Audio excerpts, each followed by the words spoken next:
Señora Presidenta, vengo a exponer razones jurídicas, económicas y políticas por las cuales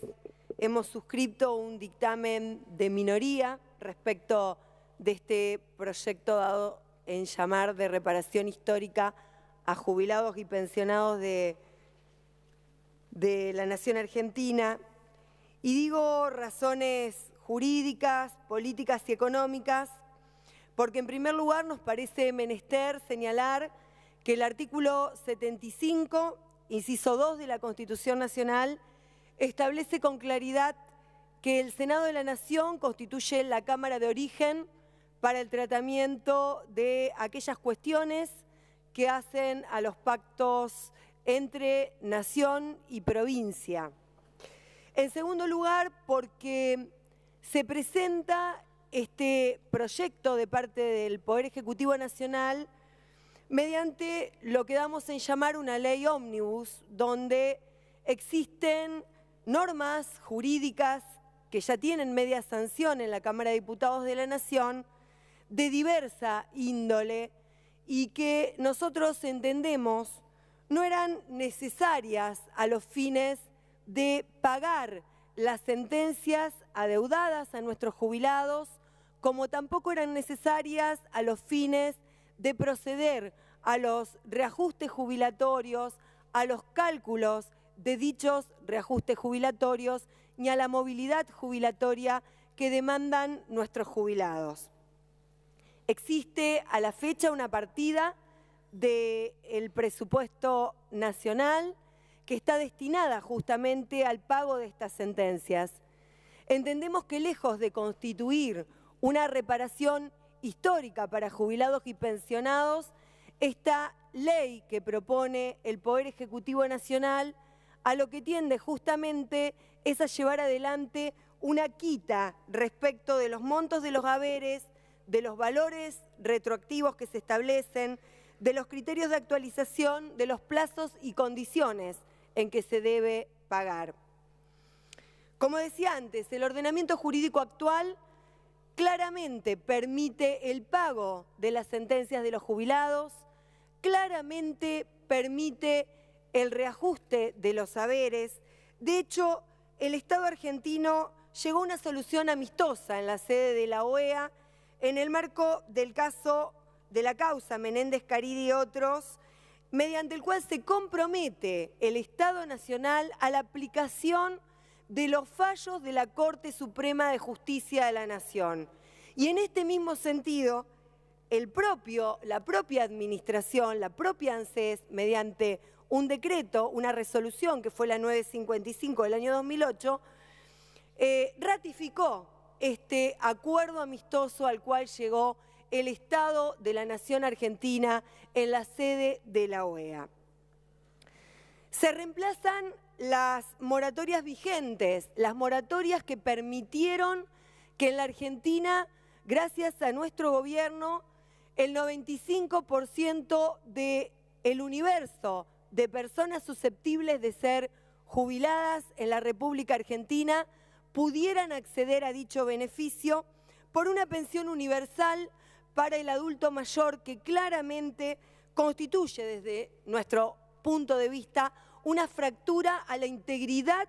del régimen previsional argentino, porque comienzan de alguna manera a existir jubilados de segunda y porque además de que a las mujeres se les eleva la edad jubilatoria a los 65 años, digo, esto de las mujeres me parece que también volvemos a plantear, cuando decimos ni una menos, es ni una menos de las mujeres que pueden acceder a una pensión, a una jubilación, para tener un ingreso digno en sus hogares y no estar dependiendo de sus familias o de su cónyuge. Decía que se fractura la integridad del sistema porque además el haber que se establece es un haber inferior, es decir, es un haber por un 80% menos del que va a percibir aquel que accede a una jubilación mínima. Y por supuesto también se discrimina al cónyuge en caso de fallecimiento porque no va a poder acceder a una pensión. Nosotros proponemos una comisión bicameral para la elaboración de un proyecto de ley para la sanción del Código de Seguridad Social en la Argentina, porque entendemos que los derechos de los adultos mayores deben estar compilados en un código donde se respeten los derechos de este sector social tan importante para nosotros, y también planteamos que dentro de ese código se deben establecer con claridad algunas de las cuestiones que para nosotros son principios indelegables, que constituyen a un sistema de previsión que debe ser público, solidario y de reparto. Esto constituye una característica para nosotros irrenunciable porque estamos viendo aún las grandes discriminaciones que existen en el sistema, por ejemplo, con el universo de aquellos jubilados que accedieron a las rentas vitalicias y que hoy se ven absolutamente perjudicados y que no están contemplados en esta ley ómnibus que envía el Poder Ejecutivo Nacional. También queremos decir que se desarma el Fondo de Garantía de Sustentabilidad creado por el Decreto 897 del año 2007. Este fondo de garantía que para nosotros es tan importante y que constituye una herramienta de desarrollo económico. Se lo vacía y se lo extranjeriza, porque otra vez se permite que se puedan liquidar sus activos para cubrir el flujo mensual de gastos o, como diríamos vulgarmente, para utilizar en gastos corrientes. Se deroga la ley 27.181, que era la ley que requería los 2/3 del Congreso Nacional a los fines de poder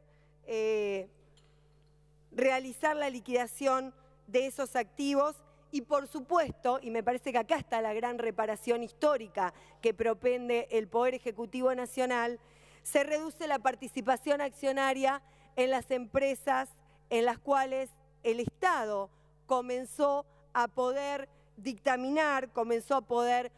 controlar a partir de la década pasada con la participación mayoritaria de acciones. Esta es la reparación que hoy se produce, la reparación a un sector económico que viene haciendo lobby desde hace mucho tiempo, que nuestro gobierno no cedió oportunamente a esas presiones, pero que sin embargo hoy se les permite esto. Y para eso quiero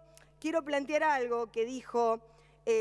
porque no son casuales las declaraciones del ex ministro de Desarrollo Económico de Macri y ex gerente de Máxima FJP, actual ministro de Producción, Francisco Cabrera. Dijo que proponía subastar el Fondo de Garantía de Sustentabilidad en pedazos para que entren fondos de pensión del exterior. Esto, ni más ni menos, es claramente volver a lo que fue oportunamente la capitalización, lo que fueron las AFJP y el daño tremendo que ello le causó a nuestros adultos mayores. Digo que también se pone en riesgo la sustentabilidad del sistema con las políticas económicas que se están llevando adelante, porque claramente la movilidad jubilatoria queda atada al mercado laboral, porque este es un régimen solidario, el que nosotros, teníamos era un régimen solidario, y la verdad que este régimen solidario se basa justamente en la solidaridad intergeneracional entre activos y pasivos. Los actuales activos en el mercado laboral son aquellos que sostienen a los pasivos. Con las medidas económicas que se han tomado a partir del 10 de diciembre, claramente se han producido despidos que afectan el mercado laboral y que afectan la sustentabilidad de un sistema solidario, que es el que nosotros defendemos. Además, por supuesto, con la retracción económica que se está produciendo a través de la propia inflación, que por supuesto genera un detrimento importante en los salarios, claramente se sigue perjudicando esa sustentabilidad en el sistema. Queremos ratificar la devolución a las provincias del 15% de la coparticipación. Nosotros estamos convencidos, y así lo hizo nuestra presidenta antes de culminar su mandato el 10 de diciembre, que fue la de acatar una sentencia, que fue la sentencia de la Corte Suprema de Justicia de la Nación en cuanto a la restitución de ese 15%, y también lo que establecen los fallos de la Corte respecto de ese porcentaje del 1,9% de actualización. Para finalizar y no extenderme en el tiempo y por lo que hemos acordado previamente, quiero hacer una referencia también al tema del blanqueo. Durante los primeros 4 meses del gobierno de Mauricio Macri se han producido una fuga de divisas de 6.200 millones de dólares. Este blanqueo que se pretende, evidentemente, tiene como finalidad el de poder ingresar esa lluvia de dólares que nos habían prometido cuando mandaron al Congreso la ley para pagarle a los fondos buitres, las inversiones que iban a llegar con el levantamiento exitoso del cepo que existía en nuestra economía. Pero evidentemente, y en este sentido me parece que tenemos que hacer algunos números,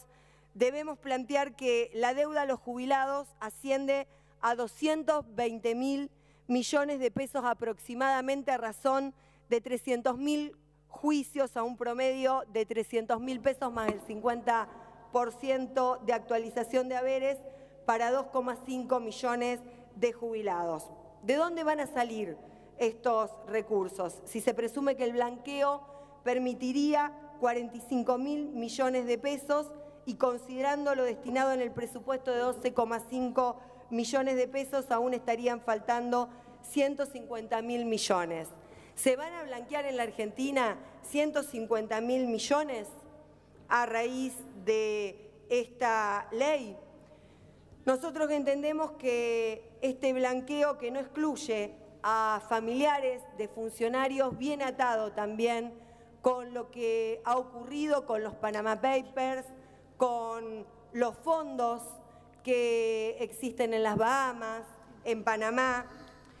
que se violenta lo establecido en la Convención de las Naciones Unidas y la Convención Interamericana contra la Corrupción, en un momento donde todos los países del mundo están planteando, la gran mayoría de los países del mundo están planteando una persecución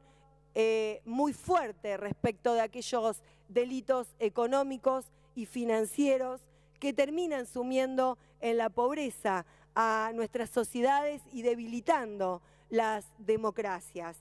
Senadora, ya vamos por 13 minutos. ¿Me cierra? Para terminar, no se alientan las inversiones productivas ni de la construcción, que son dinamizadoras de la economía y multiplicadoras de la actividad económica, y se produce un absoluto desmantelamiento de la UIF. A la UIF se la traslada de la órbita del Ministerio